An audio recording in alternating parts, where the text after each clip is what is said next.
एक समय शराब का एक व्यक्ति एक संत के पास गया और विनम्र स्वर में बोला, गुरुदेव, मैं इस शराब के व्यसन से बहुत ही दुखी हो गया हूँ।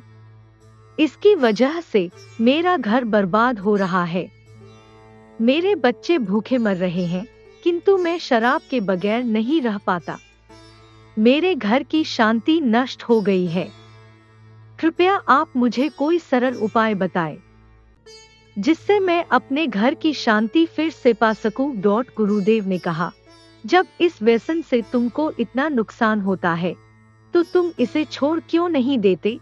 व्यक्ति बोला, पूज्य श्री, मैं शराब को छोड़ना चाहता हूँ, पर यह ही मेरे खून में इस कदर समा गई है कि मुझे छोड़ने का नाम ही नहीं ले रही है। गुरुदेव ने हंसकर कहा, कल तुम फिर आना, मैं तुम्हें बता दूंगा कि शराब कैसे छोड़नी है। दूसरे दिन निश्चित समय पर वह व्यक्ति महात्मा के पास गया। उसे देख महात्मा झट से खड़े हुए और एक खंभे को कसकर पकड़ लिया। जब उस व्यक्ति ने महात्मा को इस दशा में देखा तो कुछ समय तो वह मौन खड़ा रहा, पर जब काफी देर बाद भी महात्मा जी ने खंभे को नहीं छोड़ा तो उससे रहा नहीं गया और पूछ बैठा कि गुरुदेव, आपने व्यर्थ इस खंभे को क्यों पकड़ रखा है? गुरुदेव बोले, वत्स, मैंने इस खंभे को नहीं पकड़ा है, यह खंभा मेरे शरीर को पकड़े हुए है। मैं चाहता हूँ कि यह मुझे छोड़ दे, किंतु यह तो मुझे छोड़ ही नहीं रहा है। उस व्यक्ति को अचंभा हुआ। वह बोला, गुरुदेव, मैं शराब जरूर पीता हूँ, मगर मूर्ख नहीं हूँ। आपने ही जानबूझकर इस खंभे को कसकर पकड़ रखा है।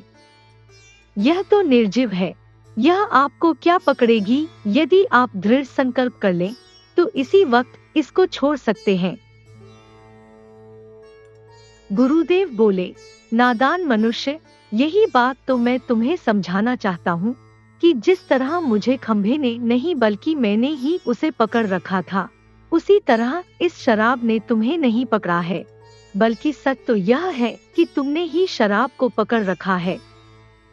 तुम कह रहे थे कि यह शराब मुझे नहीं छोड़ रही है, जबकि सत्य यह है कि तुम अपने मन में यह दृढ़ निश्चय कर लो कि मुझे इस व्यसन का त्याग अभी कर देना है, तो इसी वक्त तुम्हारी शराब पीने की आदत छूट जाएगी। शरीर की हर क्रिया मन के द्वारा नियंत्रित होती है और मन में जैसी इच्छा शक्ति प्रबल होती है, वैसा ही कार्य सफल होता है। वह शराबी गुरु के इस अमृत वचनों से इतना प्रभावित हुआ कि उसने उसी वक्त भविष्य में कभी शराब न पीने का दृढ़ संकल्प किया। उसके घर में खुशियां लौट आईं और वह शांति से जीवन यापन करने लगा। इस तरह हमें शिक्षा मिलती है कि जीवन में कोई भी व्यसन ऐसा नहीं है जिसे एक बार ग्रहण किए जाने के बाद छोड़ा ना जा सके। अगर मनुष्य चाहे तो बड़ी से बड़ी बुराई का त्याग कर सकता है।